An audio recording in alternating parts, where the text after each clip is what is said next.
How to fix Moto G96 cannot receive calls. So let's start the video. First of all, open settings.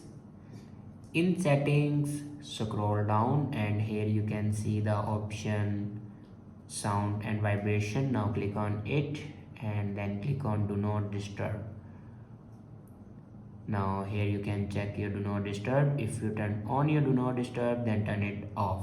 After turn off your do not disturb, then reinsert your SIM card, and after reinsert your SIM card, then scroll down and click on system and then click on reset options.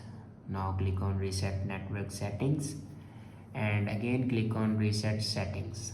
After reset the network settings, then go back to your home screen and restart your device. For restart your device, press and hold power button and click on restart. After doing these steps, your problem will be fixed. I hope this video is helpful for you. Thanks for watching.